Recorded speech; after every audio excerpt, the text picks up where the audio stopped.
Hello, I'm Dr. Sam Hancock of the Emerald Planet and Emerald Planet TV. We come to you on a week-to-week basis from Washington, D.C. in the United States as we look around the globe in 144 different nations, looking for those 1,000 best practices, the technology, services, and products that are making a difference as we move through the 21st century. And as we have a planet of 9 billion people by 2038 and possibly 12 to 13 billion by the end of this century, how are we going to be able to take care of all these people on planet Earth? And that's what Emerald Planet's all about. We come to you looking at the solutions, the best practices from around the globe as we create the Emerald Planet. Hello, welcome to the Emerald Planet. We're making a difference as we move through the 21st century. And seeing the long-term impacts of climate change.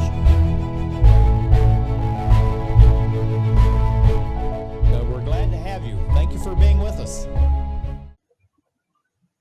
As we look around the globe for those 1,000 best practices, not only are we looking for the technologies, the processes, the products, and the people, but we're also looking for organizations that are making a real difference as we do move through the 21st century.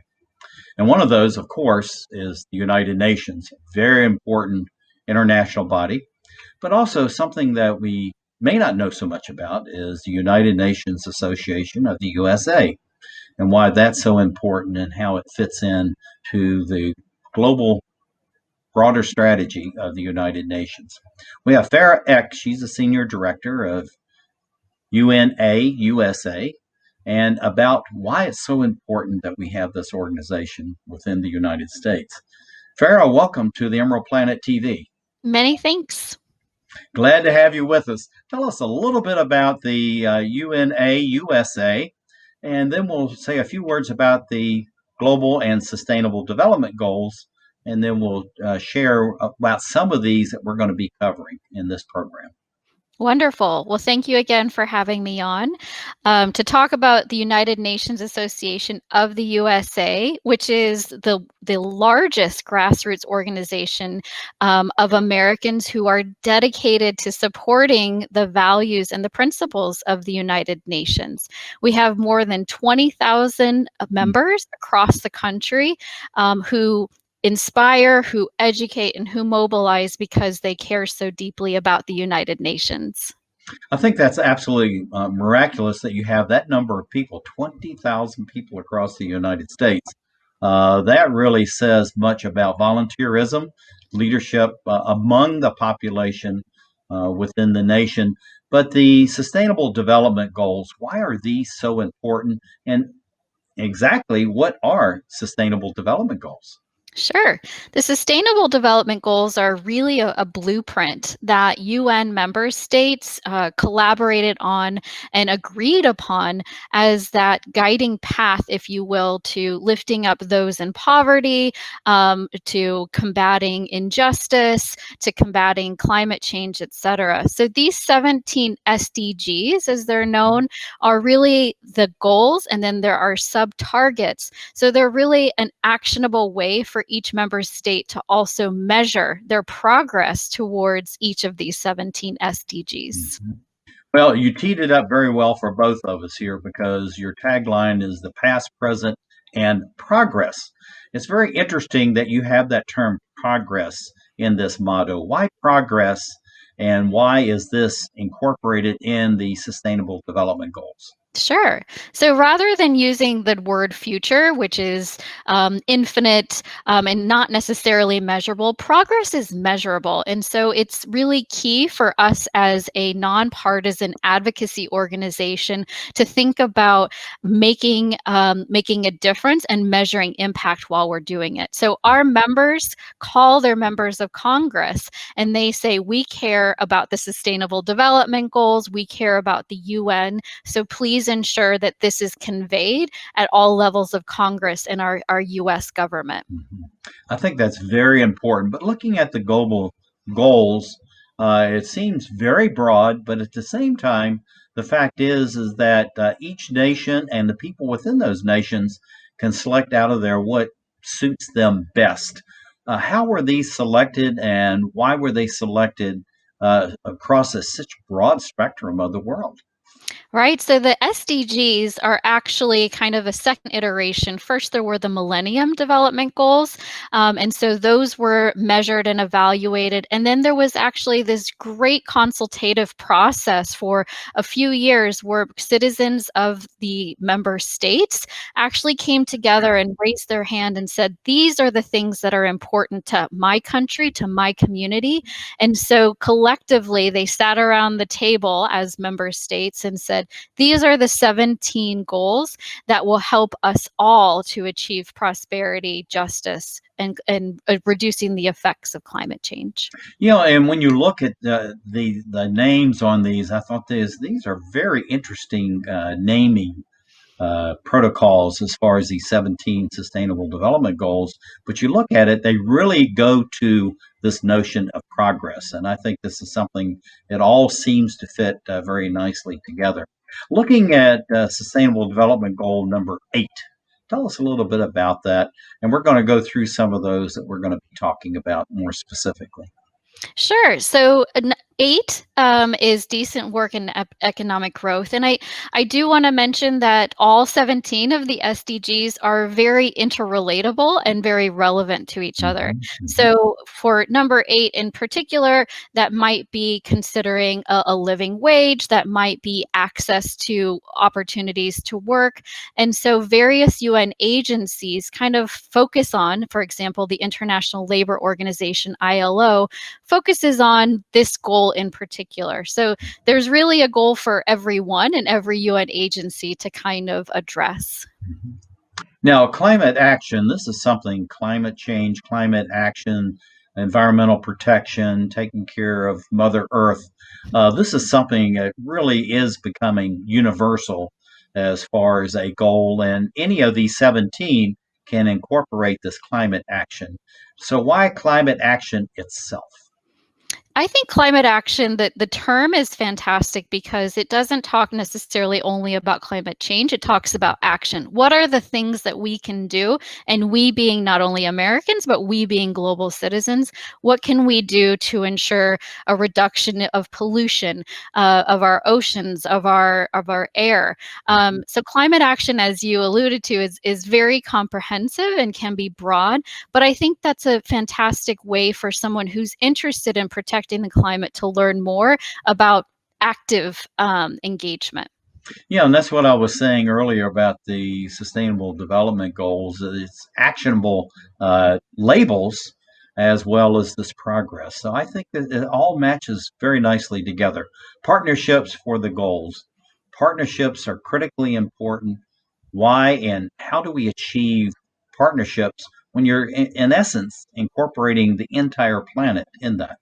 For sure. And that's the basic premise of the UN, right? Is to multilaterally work together to benefit all. And so I think that 17 is such a great capstone, if you will, of the previous 16 SDGs, in that you can't go it alone. Whether you're an individual, whether you're an organization, there needs to be some solid partnerships in order to collaborate and to work together to achieve the targets that fall under the particular sustainable development goal. And I think it would be a gross understatement to say there's literally tens of thousands of partners in this whole process as far as number 17, but embedded in all the 16 that come before this. So these partnerships are really critically important to develop the planet, to protect it, because it's our spaceship in the universe. We certainly have to take care of it.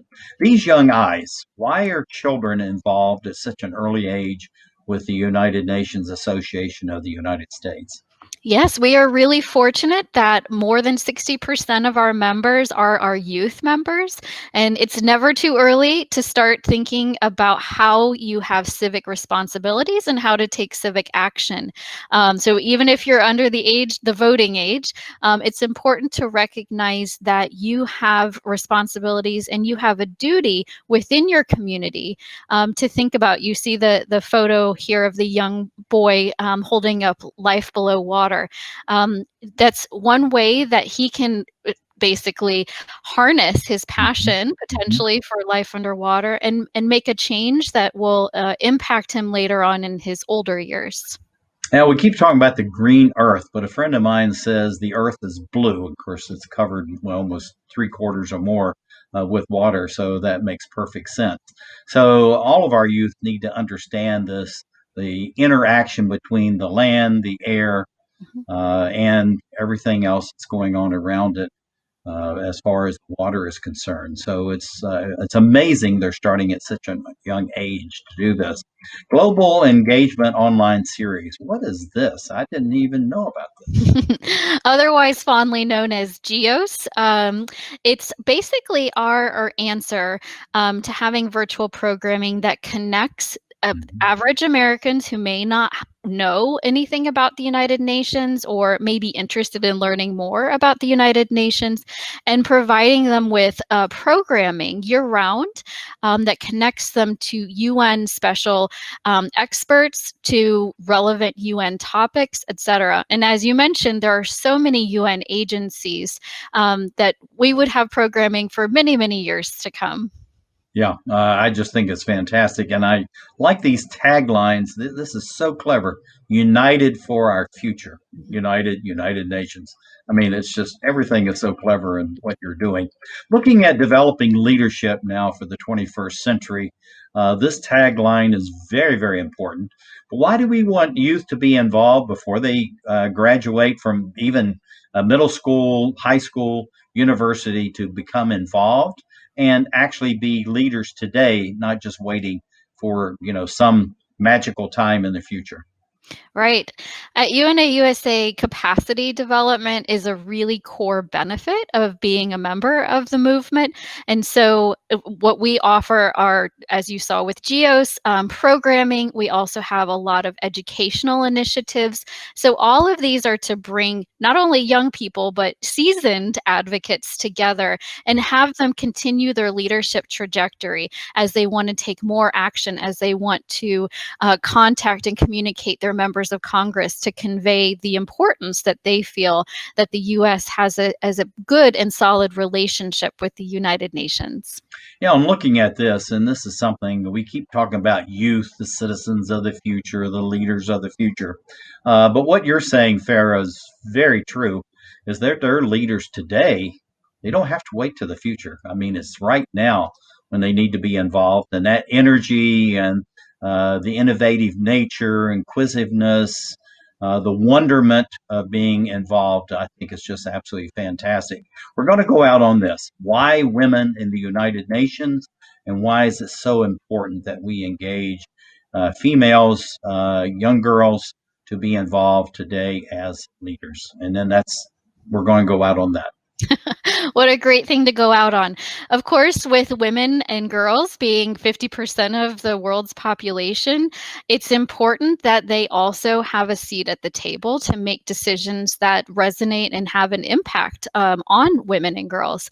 And so I think it's really important to see strong female leaders, such as the Deputy Secretary General that you see there, to be able to say confidently, we are here and we are here to make decisions and we are here to implement positive impact. And I think we'll go out on that right now. There could be no better summary than what you just gave us, Farah. This is Farah Eck. She's the Senior Director of the UNA USA. And it's just fantastic to have you and the outstanding work that you're actually doing. And I like this. Past, present, and progress is a way to do this.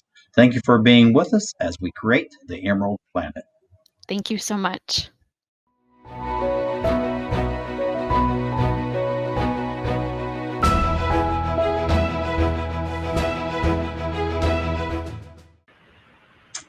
We're talking about the UNA USA, very important organization affiliated with the United Nations in New York. And this is one of those affiliates around the globe that's involved as far as the global, what they actually call Sustainable Development Goals. And we're going to be talking about the Sustainable Development Goal 13, Climate Change and Impact Investing. We have Robin Happel, who is the ambassador for this global goal. and a very important person. And actually, she's been studying about impact investing and practicing for a long time. So, Robin, welcome to the Emerald Planet TV. Thank you. Happy to be here. We're really glad to have you. Tell us a little bit about climate change and impact investing. What is that, and why is it important in context of the UNA USA? So in recent years, financial markets have really woken up to climate risk. And we've seen this with New Zealand and other countries around the world adopting the Task Force on Climate-Related Financial Disclosure Standards. And impact investing is a little different. Basically, impact investing means investing in social good. So there's been a lot of discussion around negative screening and cutting out fossils. And impact investing is more positive screening, investing in something you like. And for me, historically, that's been clean cook stoves and other social programs like that.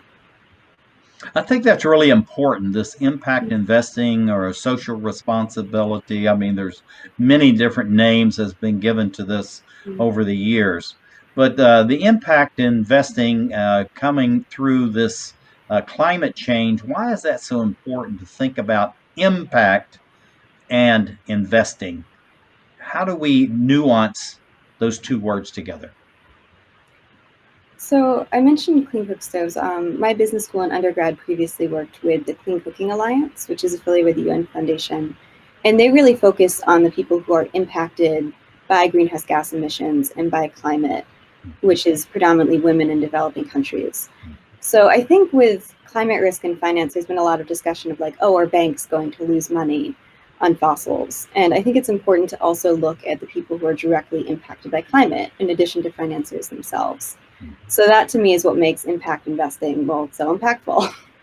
And we're looking at it on a global basis. So we highlighting the Yale School of the Environment. Why is that important?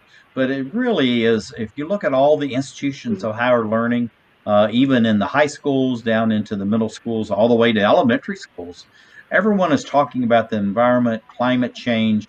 Why do we need to have such a broad-based discussion with all these youth and continue it with the adults? I think my generation has really pushed climate education because it's an issue we're so passionate about. So I think a lot of higher educational and other institutions are kind of responding to that push from young people. With the Yale School of the Environment, I currently work with the Yale Center for Environmental Law and Policy, and we actually have a book coming out this month called Values at Work that's all about sustainable finance and what we're talking about today. So Yale School of the Environment does a lot of great work on finance and impact investing specifically, but they're definitely not the only one. And I think it's been so encouraging to see that global coalition come together. And I think what you're finding is that everyone realizes that if we're not taking care of the environment's not going to take care of us. And this is the whole thing, is that every living being on the planet, and this is humans, it's plants, it's trees, it's a microorganisms, every living being on the planet really needs to care about and take care of each other, but also take care of everyone on planet Earth. This is a spaceship and a big neighborhood out there as far as the universe is concerned. So looking at your impact investing, how do you see that now really making a change, addressing climate change, making a change for the future? I think that especially for people in developing countries, a small amount of money can go much further. So we've seen this with microcredit in some fair trade programs. And really what may not seem like a lot of money to us in the West can be transformative for people who haven't traditionally had access to banking and credit loan systems.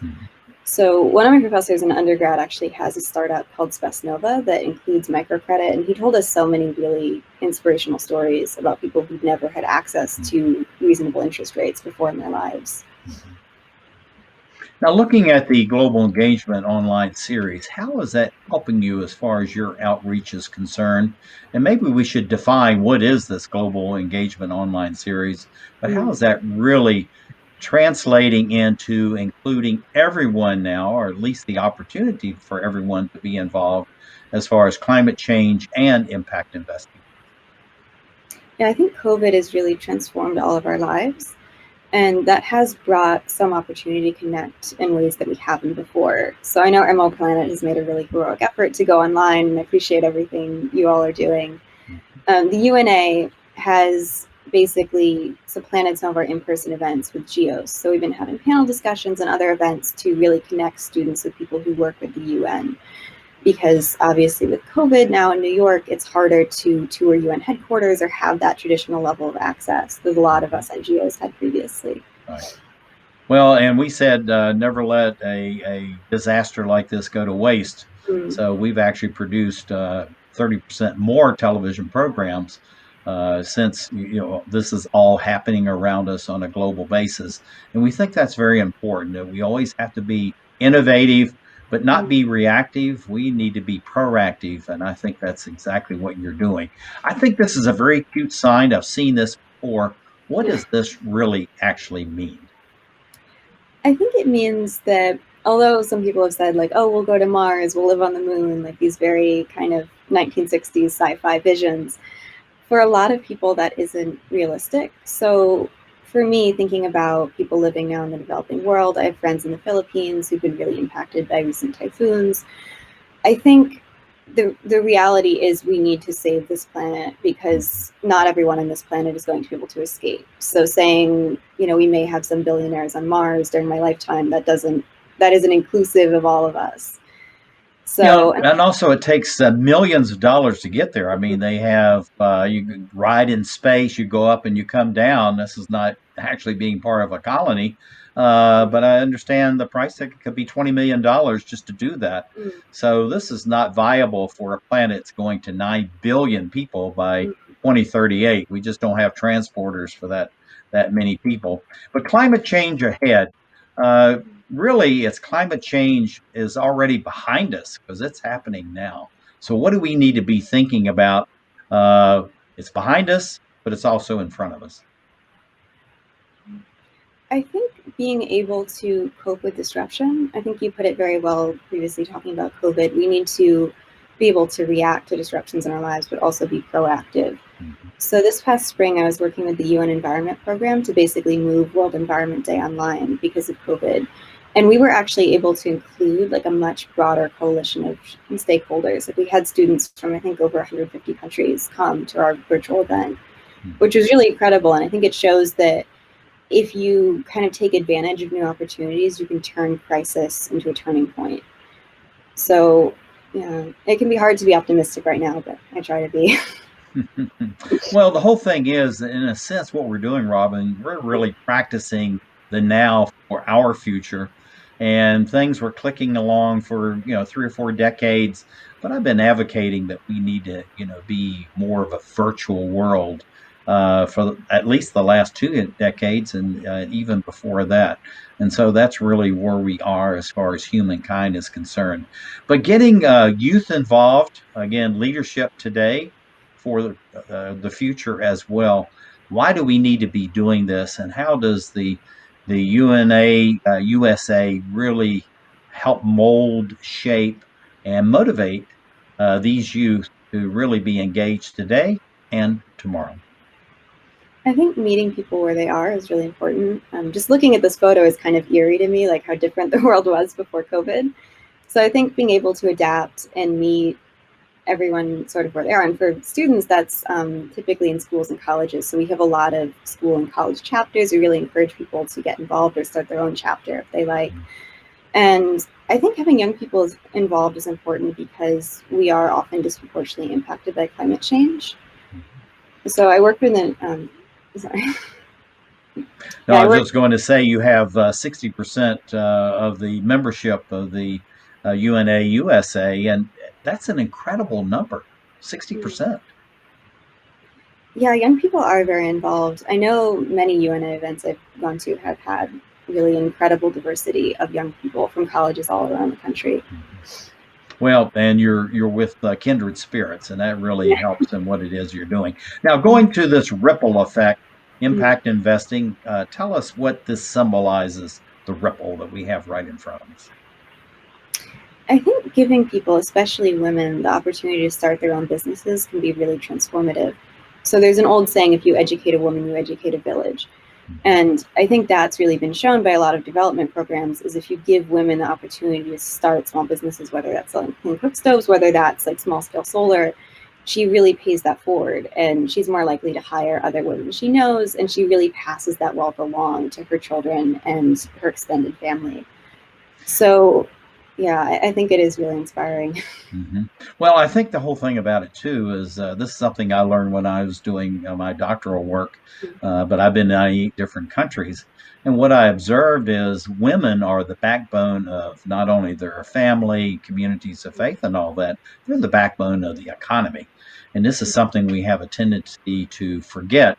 And we should be very aware of that. If you leave the women out, the whole thing will just absolutely collapse. But going to this whole thing about the global climate advocacy and being aware of what's going on in the world, why is that important that we spread it across the entire society and not just be targeting the elected officials, the financial elites, and others like that? I think people can have a tremendous impact on climate policy, even at the local level. So we've seen since the US pulled out of Paris and now is committing to go back in. So it sort of reminds me of like an outdoor cat, like they're in and they're out and they're in. We've seen tremendous coalitions of cities across the US say, like, we are still in with the We Are Still In coalition. And we've also seen great advances on clean energy policy at the state level through state public service commissions and even locally. So I think a lot of people are focused on national climate policy right now, which is understandable, but I would encourage everyone to just look also at what their state and local government is doing, because you can really have a big impact there as well.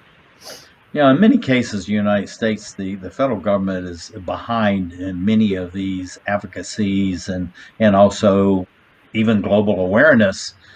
So when we dropped out of the UN charter for this setting up as far as the development climate situation, is that over 3,000 different signees from the United States have been added into this, and that's almost growing by week. So we have to realize that everything in the United States really does happen from the local level. But the negative impact as far as climate change is concerned, I mean, this is very real. I've been in 98 countries, and many of those you can actually see it on a day-to-day basis, but we have it right here in the United States. Severe drought, flooding, all that. So how do we need to be aware of this as young people? And that was the last. Yeah, I think young people really are impacted in terms of education, especially. So one thing I think about is, especially with recent storms in the Caribbean, a lot of schools have been forced to close. And I think COVID is hopefully providing us a model for how to expand virtual education around the world. So I think as difficult as it's been, I'm actually doing law school online right now. So I'm like very sympathetic to people who are tired of Zoom school. It's been a journey this semester and last semester, but I think that offering more virtual educational opportunities and having that kind of added layer of fallback can be really impactful for students whose education has been disrupted for whatever reason. Fantastic. Robin Happel, thank you very much as we create the Emerald Planet. Thank you.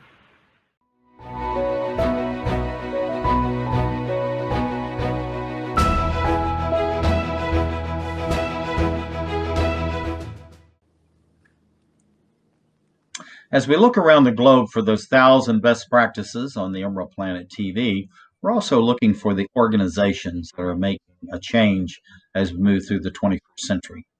And one of those is the United Nations Association of the United States of America. And we have someone that's coming on that's going to be talking about the Sustainable Development Goals, number 8. This is Lady T. Thompson, Global Goals Ambassador. And also, she's the executive director of what's called AgroBiz, both very important organizations.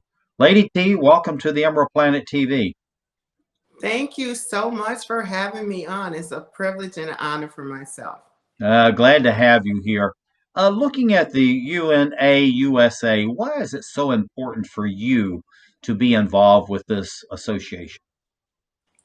Well, I try to be involved with anything that's improving humanity or advocating for basic inevitable rights with humans. And so it's a privilege and honor for me because I am helping other individuals be the best that they can be.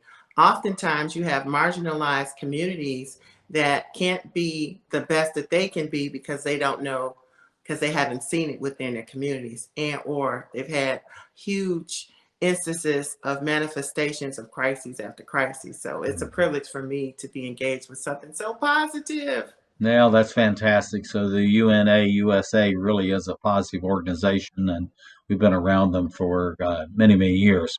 I like this slogan that you have here: "Go green, grow green." But the last part of this really intrigues me. Think like a donut. I love donuts. I try not to have them very often, but go green, grow green, thrive like a donut. What does this really mean? Well, go green, grow green, and thrive like a donut is a combination of a few things. It's really 6 effective ways that I say that small businesses or mid-sized businesses can build about sustainability. And first is by building a business of belief, a business built on belief. And that's like corporate social responsibility, Correct. Social consciousness. And so it's a sweet spot for all business cultures, and it's part of the donut economy stratagems.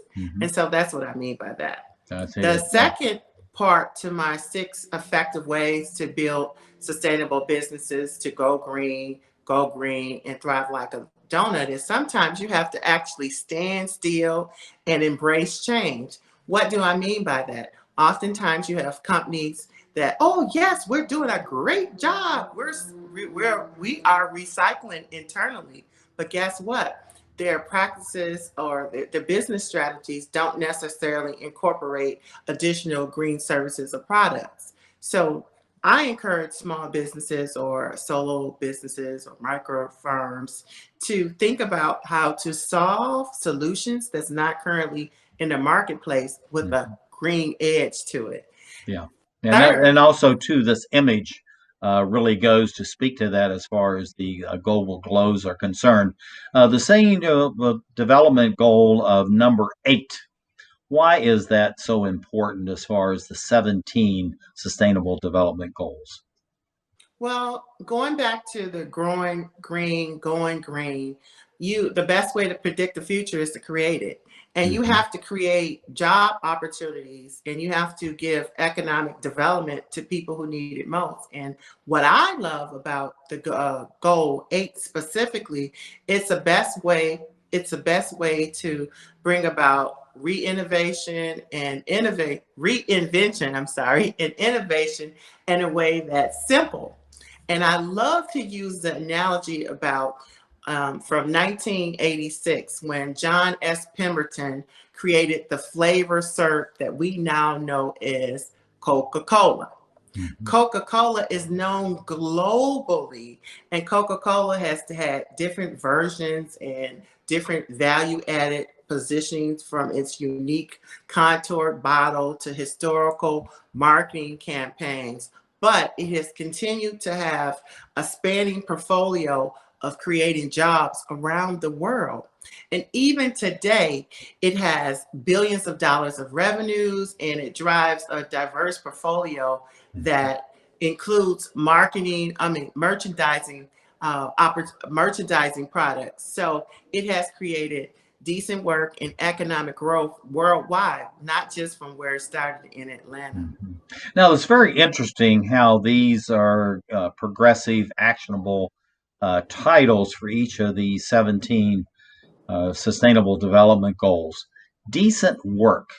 What does that really mean? Decent work to me is sustainability and living wages. Oftentimes you have progress, which is expanding a company's GDP, but expanding a company's GDP is just simple growth. And so I'm going to talk about 2 things. Simple growth is growing. And an economy's GDP can increase by a couple percentage points. But when you look at the donut economy, you go from the cycles or the stages of economic growth. So you go from the infancy stage to a more adolescent stage to a more mature stage. And then that takes me into 2050. 2050 is such a significant year. And I say that for several reasons, but I can't talk about 2050 without first addressing some of the elements that we're facing right now in this health crisis. And I say that because 2050, due to 2050, we'll have an urbanization swell.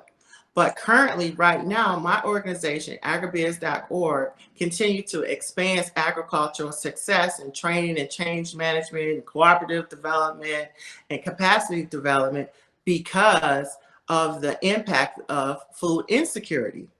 So in 2019, there were 130 million people who were experiencing chronic hunger and food insecurity. By the end of this year in 2020, which is approximately, which I think is like 48 days, there will be an additional 130 million more people who will be food insecure. So that's 690 million people on the planet, or 1 out of 10 people who are experiencing food insecurity. So in order for me to talk about 2050, which is a significant year, I had to give those statistics out, because in 2050, there'll be over 9 billion people on the planet. Dr. Hancock, 9 billion people. Yeah, and actually that's been adjusted now. They're saying we're going to have 9 billion by 2038. 2038. So, yes. And that's just absolutely amazing. And then just like the United States, already 80% urbanized populations.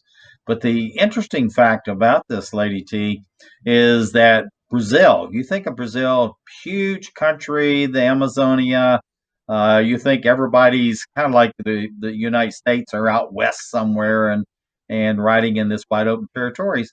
89% urbanized in Brazil. So, Yes.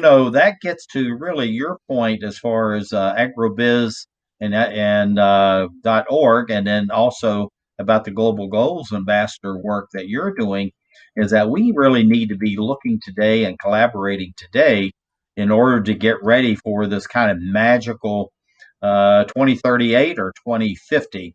So this constructive collaboration, what does that really mean? Well, I'm an agriculturalist at heart. And so to me, constructive collaborations is just like a watermelon.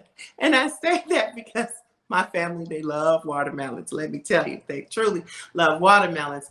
And so constructive collaborations is like having a watermelon. But in order to go green, grow green, and thrive like a watermelon, thrive like a donut, you have to attack it like a watermelon.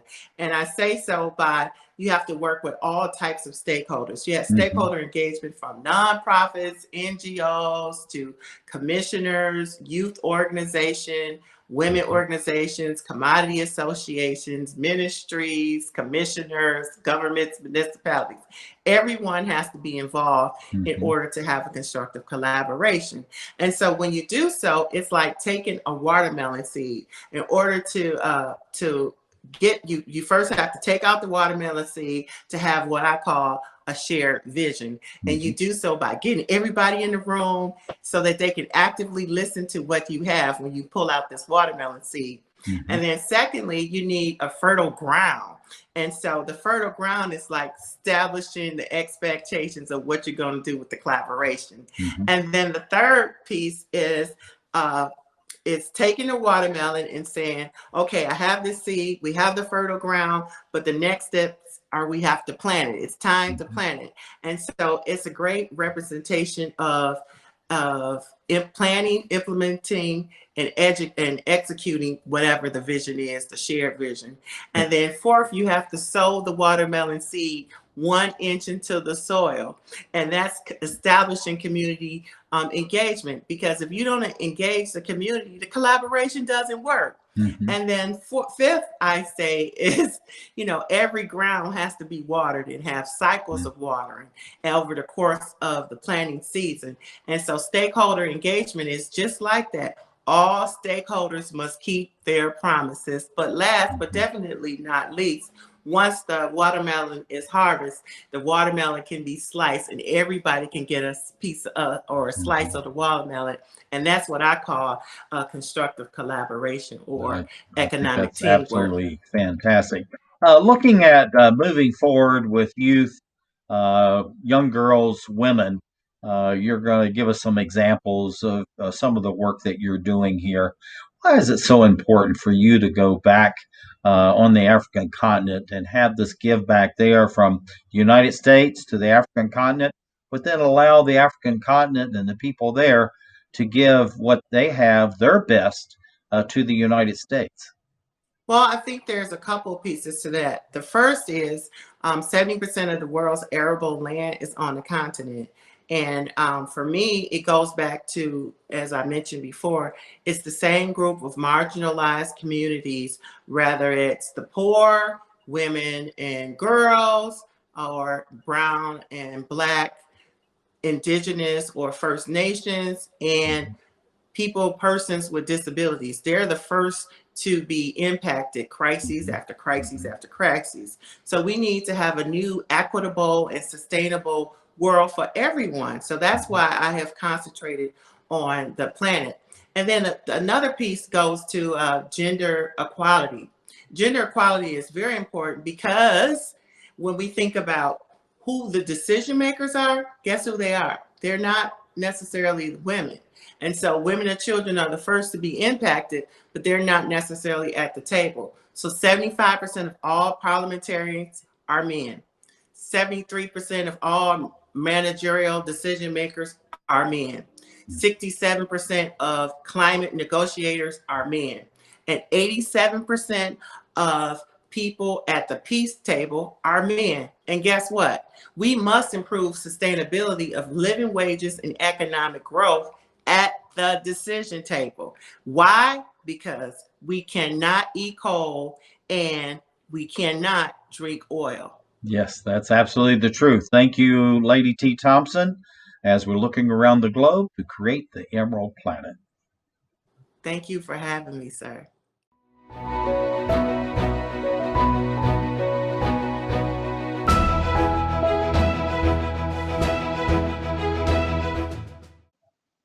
The Emerald Planet, looking around the globe, is looking for those people and the processes that are making a difference as we move through the 21st century. And we're going to be talking about partnerships for the goals, which is the United Nations Sustainable Development Goals, specifically number 17, which is all about partnerships, but also looking at it, how can we use artificial intelligence within the green economy? And we have a specialist that's going to be talking with us. This is Dr. Chandra Pauline Daniel, PhD. She's a Global Goals Ambassador for the Sustainable Development Goals, number 17, Partnerships for Goals. And Pauline, welcome to the Emerald Planet TV. Thank you, Dr. Sam. Really happy to be here. Thank you for having me. We're glad to have you here. Looking at the USA, and its reliance on partnerships. Why are partnerships so important? That's a great question. Takes us to the inner meaning of partnerships. From my experience in building partnerships, I would say collaboration and integration. Collaboration is huge. Getting to know the other organization. What exactly are their needs? What exactly are their resources? Can we utilize them? What can we contribute from our organization? This is huge. And then comes the need for integration, innovation. So let's go back. Collaboration, partnership is huge. Understanding, getting to know you. That's a very simple terminology. What's happening right now on this show from the UNA USA platform as a Global Goals Ambassador? Dr. Sam, your program is actually taking information to millions out there. And what's happening right now is knowledge transfer, and it's actually building partnership. Hey, maybe I'm interested in this topic. And what are the organizations? Who are the key stakeholders out there? So collaboration and integration are key in building that's partnerships. absolutely fantastic, and that's absolutely the truth. As we move through the global goals, the Sustainable Development Goals, why is it so important that the United Nations actually have strategic development goals? And how does that translate to the people, the 7.8 billion plus people on planet Earth, to be served through these development goals?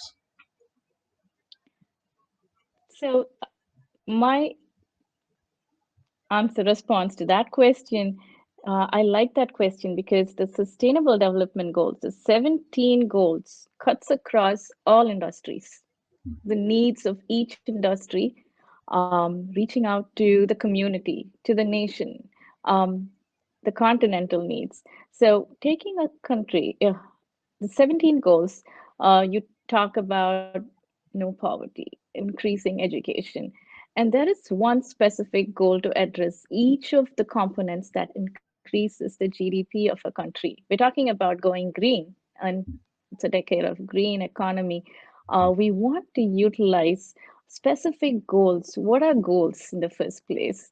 Having objectives and utilizing objectives, sharing those with countries, nations, or even at a statewide local level to achieve a specific target.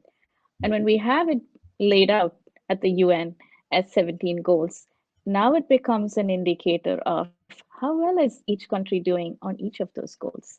So we have 17 goals.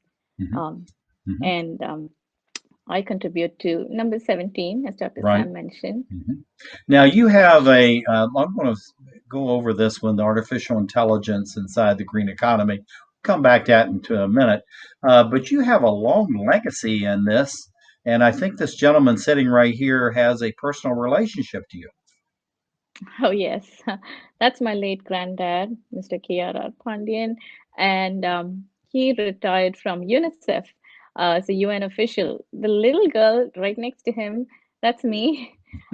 So that is the legacy of having grown, raised up by my granddad, who had a very humble beginning, but raised up partnerships, molded him. He's a product of partnerships, raised up to become a UN official from being an orphan, but provided a great background for us. So that's where partnerships come from. And he always used to talk about the importance of relationships, not just with leaders of a country, but also at the grassroots level. Mm-hmm. Mm-hmm. Yeah, I'm looking at this, these different compartments, if you will, the partnerships for the goals. How is it that you're able to combine all of this through partnerships to make sure that the goals are being achieved? The other way of saying it, to make sure that they're actually achievable. So, how do we balance that to achieve and achievable? That's a great question. So 17 partnership for the goals. We look into all the 16, including 17 goals, and we have specific objectives for each of those goals. Understanding the 17 sustainable goals, achieving those goals, are having markers, and looking at countries and the way they have programs lined up to reduce poverty or reduce inequalities. What exactly are the inhibitors? Now, partnerships looks into those components. Are there ways in which partnerships are inhibiting any component, or is it enhancing? Usually partnerships enhance, but to keep in mind, achievable happens when, for example, let me give a quick example on two countries getting together to share data. When it comes to data sharing, as interesting as it looks, we need a data use agreement or a memorandum of understanding. This again goes back to the key terminologies I mentioned: collaboration and integration. Having that memorandum of understanding, getting the buy-in, that makes it achievable. Having that one-on-one conversation, introducing the concept through education, introducing the concept through the workforce as well, and building sustainable cities in all components of the sustainable development goals. Sure, we got it. Now, Introducing looking them. at the economy, you've got this enabler, inhibitor. This is a very complex chart. I don't want to go through all of this. But just on the surface, what are we looking at here?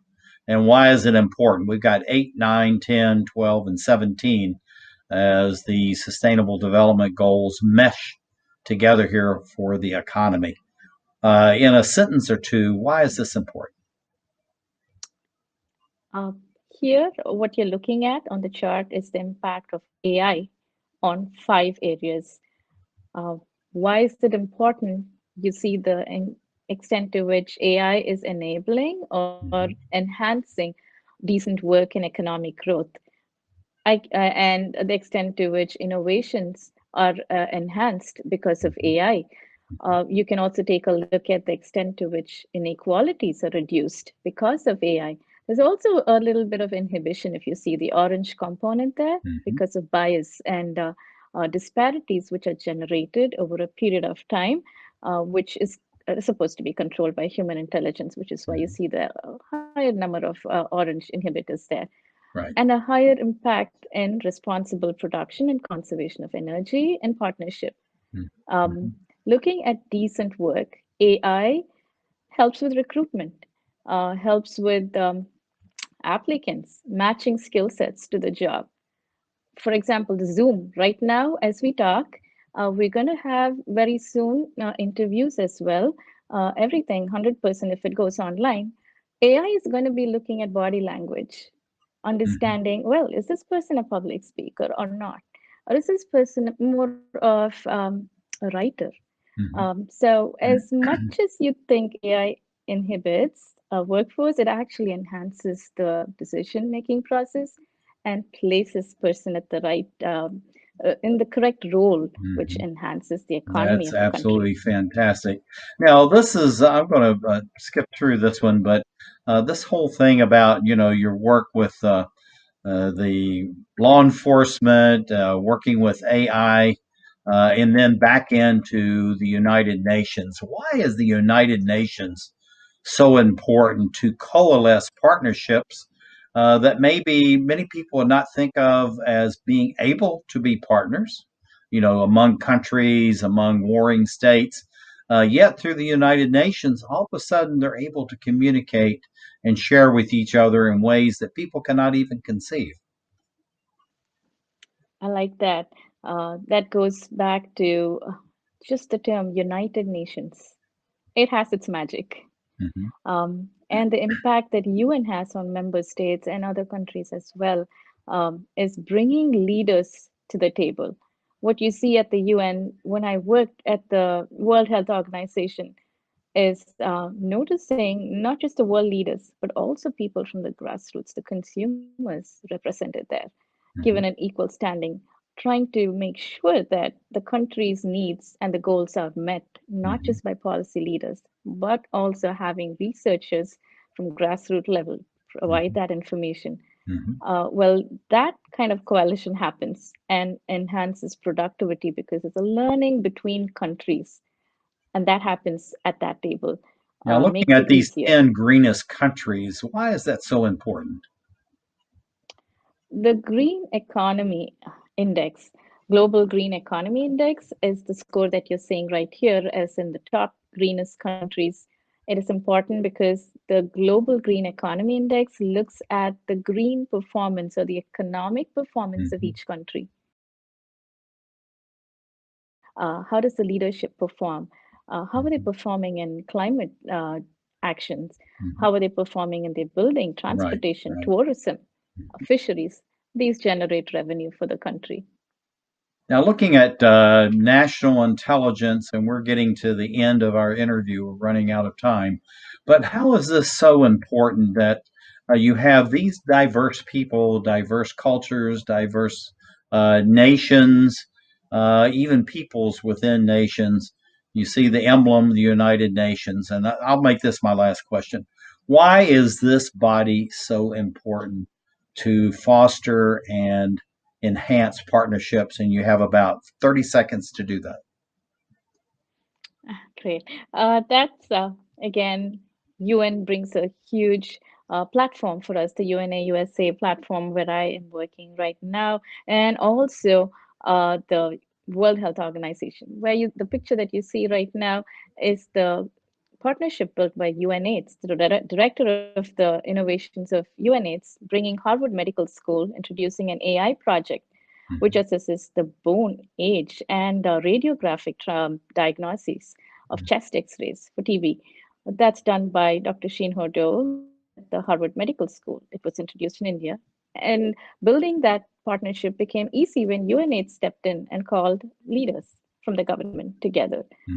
It was an immediate meeting that was set up. Likewise, That's for the Homeland fantastic. Security. This is Dr. Chandra Pauline Daniel, PhD, Global Goals Ambassador, Sustainable Development Goal number 17. Thank you for being with us and sharing about AI equals green economy, and maybe it's the other way around, green economy equals AI. But thank you for being with us as we create the Emerald Planet. Thank you so much for having me.